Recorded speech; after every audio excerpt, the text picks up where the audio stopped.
Technovation Talks. Technovation Talks. Technovation Talks. Technovation Talks. Technovation Talks. The IP Tech and Innovation Services Annual is exclusively sponsored by LexisNexis. Hello, and welcome to Technovation Talks, a new podcast series brought to you by the IP Tech and Innovation Services Annual. I'm your host, Dr. Claudia Duffy, and I'm the founder of Innovare IP, a full-service firm of patent and trademark attorneys based in the United Kingdom.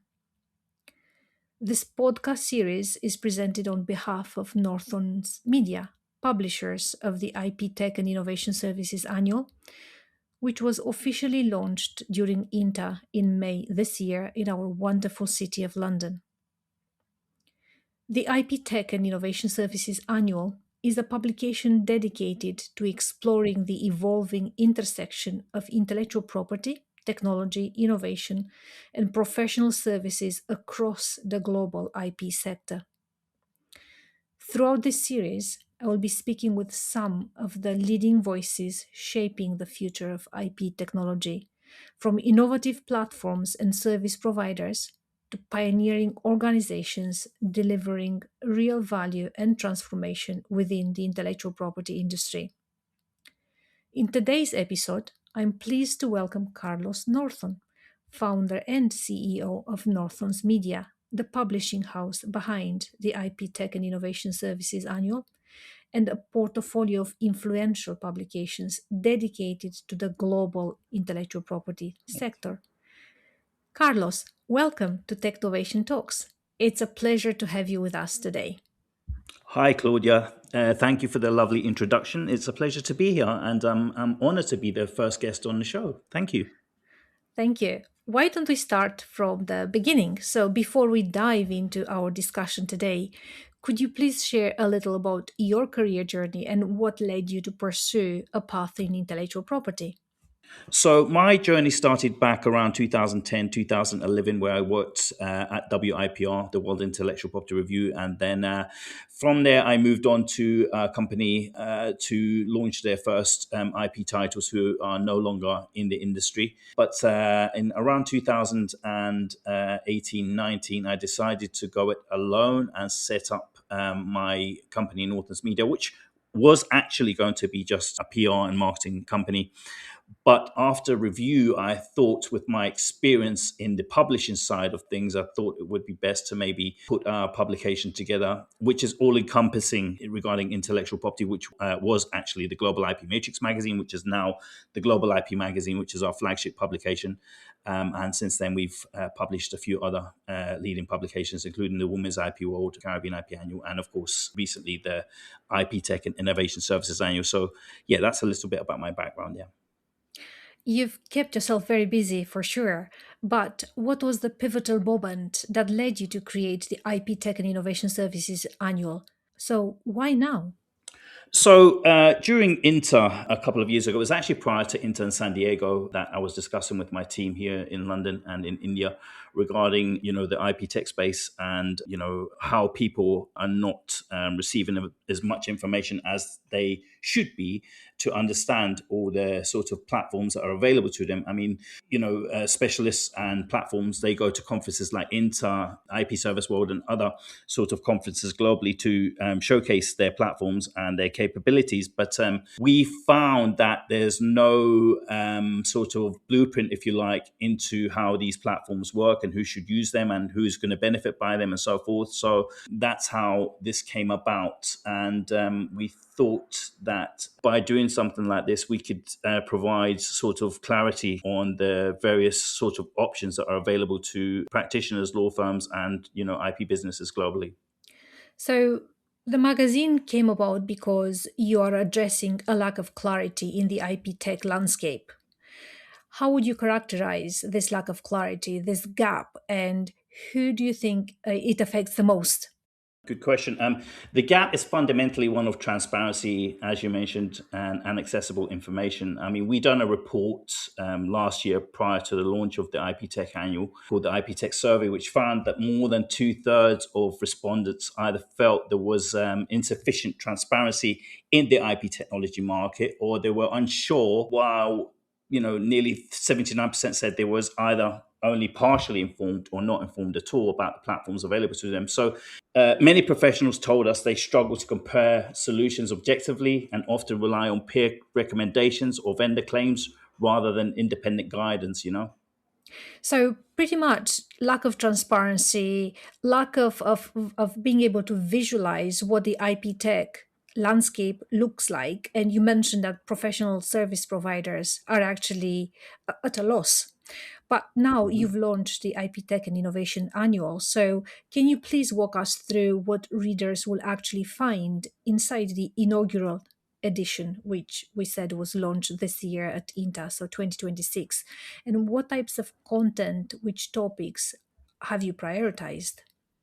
Sure. So the inaugural edition, as you mentioned, we launched at Inter in London. It was designed to provide readers with a comprehensive overview of the technology, services, and innovators shaping the future of intellectual property, rather than focusing on solely legal developments like our other publications. We wanted to highlight the wider ecosystem that supports modern IP practice, from artificial intelligence and patent analytics to say IP management platforms, innovation intelligence, data services, and strategic consultant. But there's quite a mix up in there. There's quite a lot to get your teeth stuck into if you read the publication. Absolutely. So the annual magazine is out. Only a few short weeks ago, it was launched, and Northon's media has a remarkable roster of affiliates such as INTA, we mentioned, AIPPI, Mhm. Marquez, ECTA. How did these partnerships came about, and what do these partnerships signal about the magazine's positioning? So we've been working with these. Well, I've been working personally with these organizations prior to launching my company, Northon's Media, in 2018. We established media partnerships when I was working with other companies, so I know how these things already work coming into setting up my own business. So we have great relationships with Inter, as you mentioned, AIPPR Marks, ECTA, CP, all these conferences all over the world, and we work together to help promote each brand, if you like. And with regards to the IP Tech publication, it's not been that much different than working with our flagship publications, where we promote their events, and in turn they give us either space or promotion through their networks to highlight our publications as well. So it's a very good sort of relationship that we've built with these organizations, and we continue to build in different ways. Absolutely. So although just newly launched, the magazine is in very, very good hands and is likely to indeed reach the global IP sector. So we can't continue our discussion without talking about AI, because AI driven tools are reshaping IP practice globally. What trends emerging from the magazine's research surprised you most? So, what surprised me most was how quickly AI has moved from being an experimental technology to becoming part of everyday IP practice. Several contributors highlighted that AI is no longer simply assisting them with their normal day to day administrative tasks, but it's increasingly supporting patent analytics, prior art research, portfolio management, competitive intelligence, and strategic decision making. So, it's kind of embedded in practice now. At the same time, the magazine's IP Tech report revealed that while adoption is accelerating, professionals remain focused on the need to for trusted data, transparency, and human oversight. So the clear message is that the future of IP is not about AI replacing experts like yourself, Claudia, but about AI empowering IP professionals to work more strategically, efficiently, and confidently with the tools that are available to them. So everything is moving at a much faster pace, and is actually underpinned by advancements in AI, and the annual covers everything from translation services to IP analytics, as you mentioned, to recruitment and education. But is there a category of service provider that you feel is still underrepresented in the conversation around AI, IP, legal tech, and so on? To be honest, Claudia, the way things are developing and the way there's new sort of, I mean, going to Inter this year, there's a lot of new sort of IP tech companies coming out of the woodwork, which all serve their purpose. It's quite difficult for me to pin what is underrepresented at the moment because everything's developing so quickly, as you know yourself, as a tech provider yourself. So you know, as time goes along, we're gonna try and do some more research and find out who we should potentially invite to be part of the 2027 edition next year. But at the moment, there's too much going on for us to decide if anything's been missed out or not. Absolutely. So you have 8,000 print copies. You distribute those to about 80 IP events globally through the partners that we mentioned, such as INTA, AIPPI, and so on. You have a digital a version of the annual. You have audio formats. You have this podcast. And how do you ensure that content reaches practitioners across different jurisdictions and firm sizes? Do they all come to these events? Are they able to access the contents in the way that you want them to read it and benefit from it? Yeah, good question. I mean, we do print around 8,000 copies of the annual publications that we produce. And as you mentioned, we widely distribute them, the physical copies at conferences. I mean, we exhibit between 4 and 5 events internationally ourselves, but we have around 60 to 80 media partnerships in place to distribute the publication to. And that could vary as well because, you know, some conferences are here today and gone tomorrow, but the main conferences that we work with that you mentioned previously, Inter, ECTA, AIPPI, SCP, these guys are solid. And we ensure that we distribute our magazines to these events all over the world. Also, you touched on the digital side. We have a really good database of around 30,000 IP professionals that we send the magazine to. And of course, we have the audio version. I think we're the only publication in the industry that's in audio format.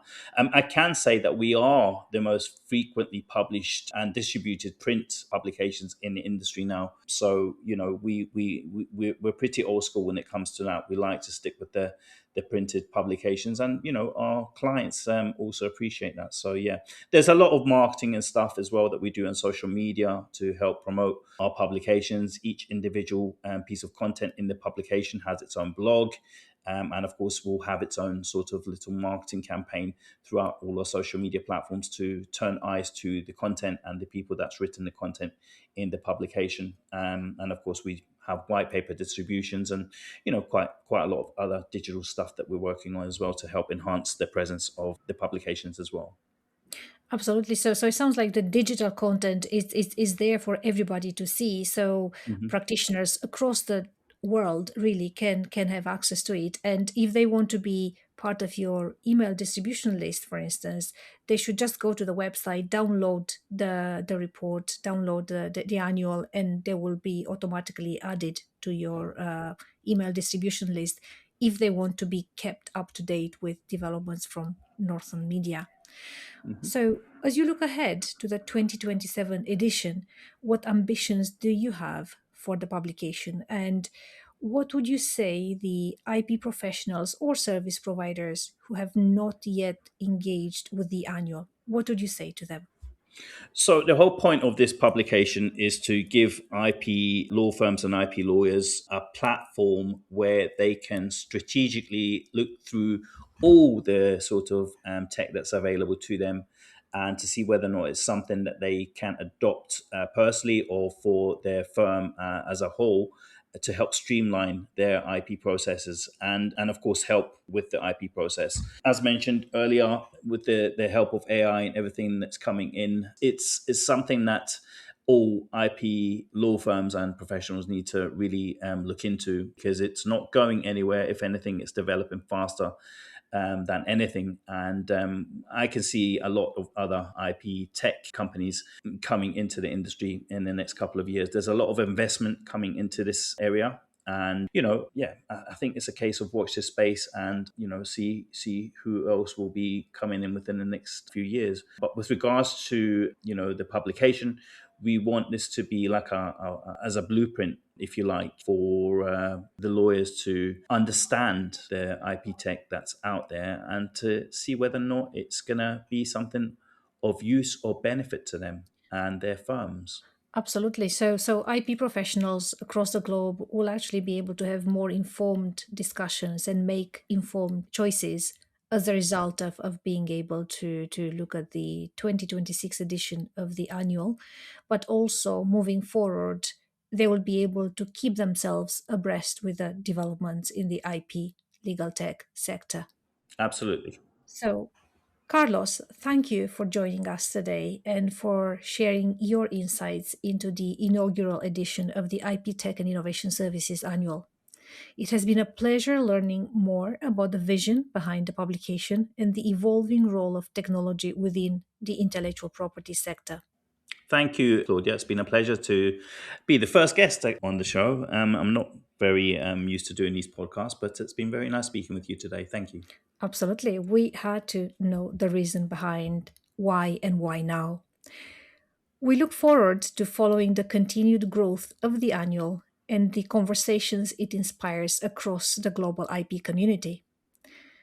To our listeners, thank you for tuning in. If you'd like to learn more about the IP Tech and Innovation Services Annual or explore opportunities to be part of the 2027 edition, please visit www.iptechnovation.com. Until next time, thank you for listening.